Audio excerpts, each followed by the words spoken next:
What's up, everybody? Welcome back to the Next Win podcast with your host, Aunt Ma, co-host Justin Vaseur, and Mr. Co-host William Wynn, the professional lender who we love having on the show. Thank you for coming back. Thank you for having me. And today we've been talking a lot about interest rates going up. And so because of that, and home prices dropping. Yeah, home prices dropping. Best time to buy in the summertime, in the winter, And so I think right now is a horrible time for investors to buy a home. New investors, that is. And the reason why I say that is because I am a new investor and I can't buy a home right now because rates are too high. We have tried. Can you go in depth? Yeah. With that? So let's go into a new scenario here. Right now the rates are at 7%. For primary, investor rate is like 9-10%. Is it Really? Oh my gosh. So we were looking like beginning of the year and now we're like 7 months difference. 9 and 10%. Now, Well, technically, but right now it's like 8, but then you have to pay like 2 points. okay. So if you're a new investor trying to buy a rental property, you're not going to cash flow right now. Nope. You're losing money. Yes. So you cannot buy a home if you're a new investor. Yeah, depending where you live, but yeah, it's Okay. either LA, maybe break even, maybe. Here, you'll be losing money for sure. The person that's going to make money is a seasoned investor. Someone who's a cash buyer. They've done this. They have all the funds. Mm-hmm. If you're a cash buyer, this is the perfect time for you because, yes, you can offer homes for less money, and Cash. you get deals. You don't need to deal with the high interest rates. But for me, I need to deal with the rates. And so the only way I've tried to figure this out and see, well, what else can I do? The only way I can cash flow as a new investor is, maybe put down a bigger down payment. Yeah. So if I did a normal 20 to 25%, I'll probably be losing about $400 a month from a renter. That's just stupid. Why would I do that? Right? I was gonna say, what if your whole goal is to build the equity? That Like is definitely the goal that people have after cash flowing. The first thing is always cash flowing. Unless you're willing to take the hit and and then afford it. yeah, but It's not for new investors. I think every investor is different. Yeah. So, for example, if I'm a new investor and I only have enough money for one rental, it'd be stupid for me to get something that doesn't cash flow, even if I'm waiting for equity to jump up and then sell. Like, if I only have enough money for one house, I don't want to dish out $400 a month for my savings, right? But if I am also a new investor, but I have money to burn because I have so much businesses. Like, let's say I own 10 restaurants and I'm making too much money. Damn. And I need to write off Baller. taxes or I need to lose some money to make my taxes better. Donate to me. It's cool. Then yes, I don't mind spending an extra $400 a month and claiming those losses. Yeah. Good for your taxes. Yeah, it's great for taxes. So every investor is different. Scenario is different. Yeah.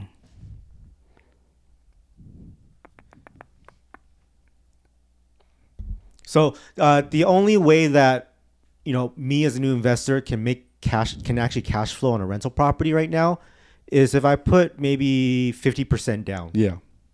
I think in the Lowers a lower amount. in the beginning of the year, I did 50%. God damn. yeah. So we're talking about let's say you buy a $400K home here in Vegas, you gotta put $200K down, then you'll cash flow. Yeah. Because now your mortgage will be what, like $1,800 a month. Yeah. Rates lower. Rates a little bit lower too, because the more down you put, the less risky for the lender.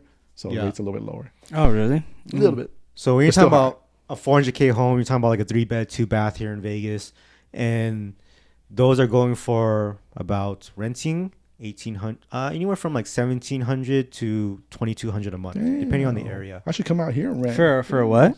For a 3-bed, 2-bath in Summerlin, Oh, yeah. Yeah. Yeah. about Wow. $1,700 to $2,200 a This is month. a nice neighborhood too. Now, if you Yeah. put 50% down and it costs you $1,800 a month, at cost, like you're just pretty much breaking even. Because you have to pay property taxes. Property taxes. Yeah. So you're not really cash flowing unless everyone else raises the rent too, and now you can charge $2,000 a month. So that's the only thing I can do. 50% down. I would say beginning of the year, I was able to do 40% down and cash flow. But now with rates jumping higher, yeah, I go like 50%, man. What if you do a short-term rental furnished, like Yes, you can do that. Like Airbnb, you mean? maybe, yeah, or like a traveling nurse type of thing, or you know what I'm saying? What do you mean by traveling nurse? Like, isn't there like a niche in that where they There Like is. 30-day rentals and stuff, you mean? 30-day rentals where they're charging like 3,500 for? Yes, That's possible. there is. Would you say that's more of like a advanced investor position? That's actually the type of investments I'm looking for right now is midterms, because here in Vegas, Oh, that's what it's called. midterm rentals. Those are 30-day rentals, or let me clarify, 31 days or more. Okay, and the reason why I'm looking at that is because in Clark County of Las Vegas, you cannot do short-term rentals.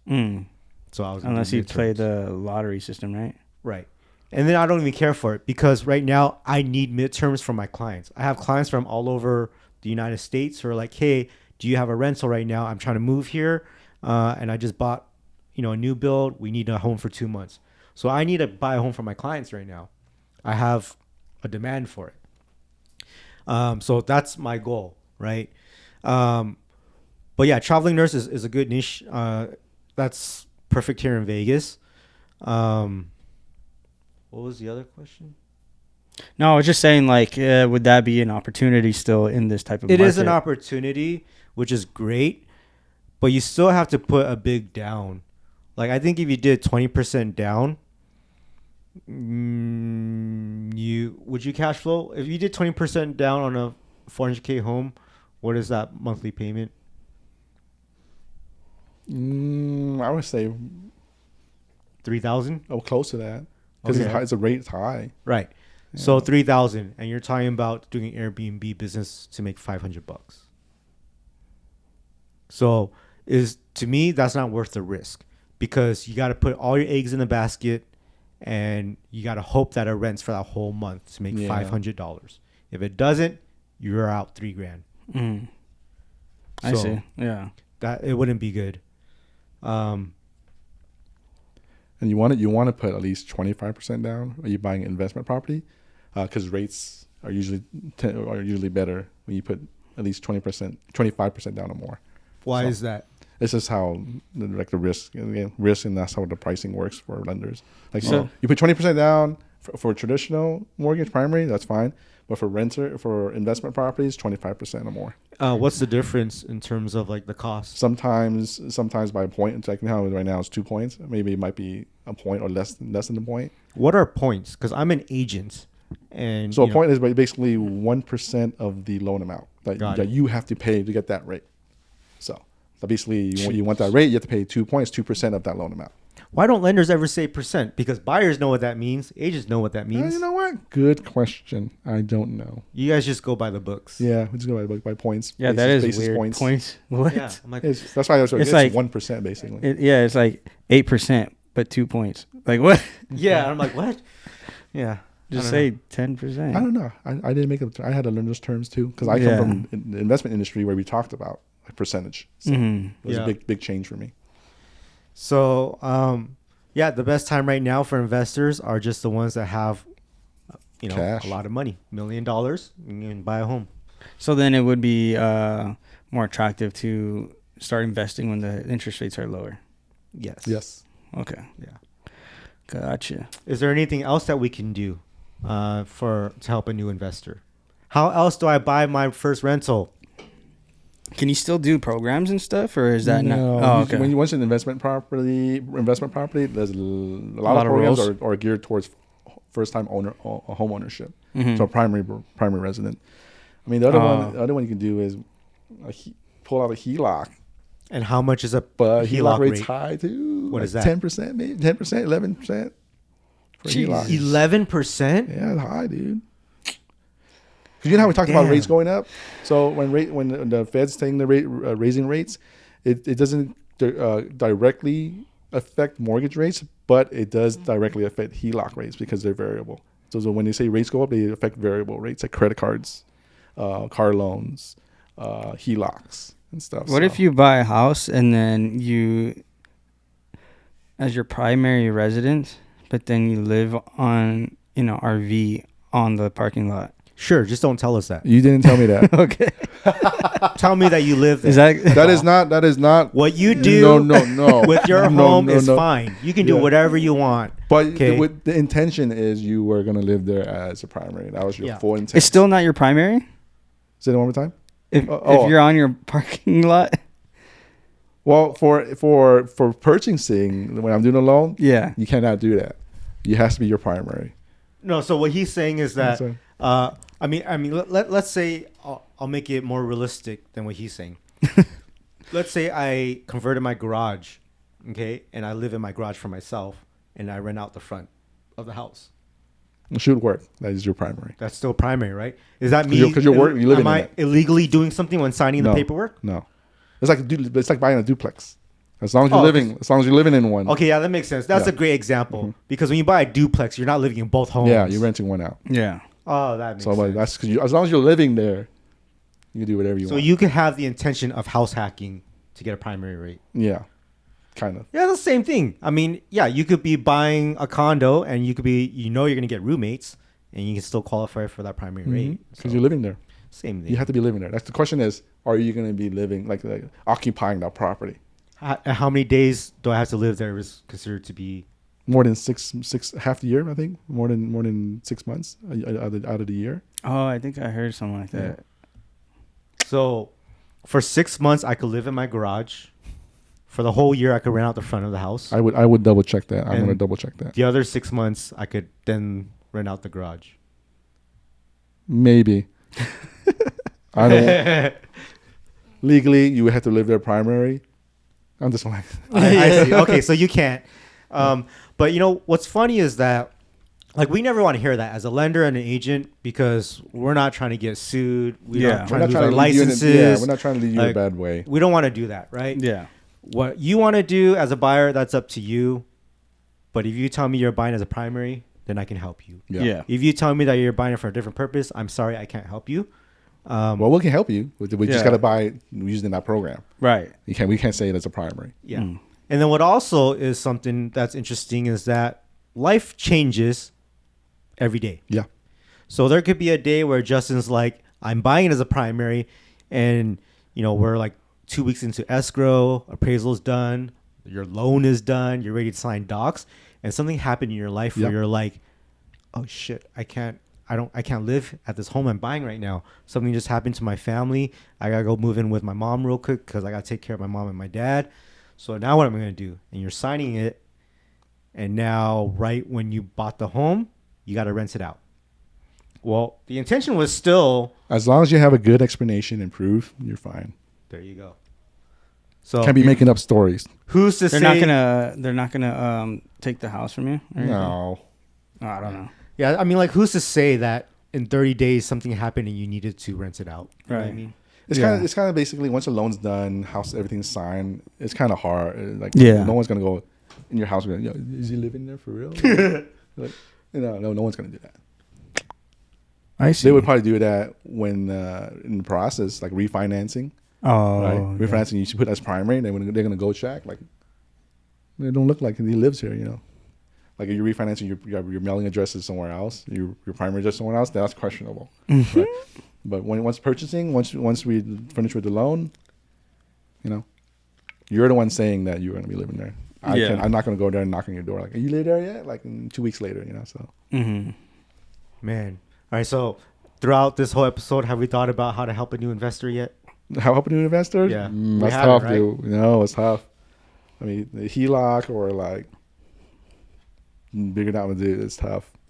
All right. So if you are a new investor, I would switch up your plans right now and look into buying a business rather than a home. Or buying as a primary.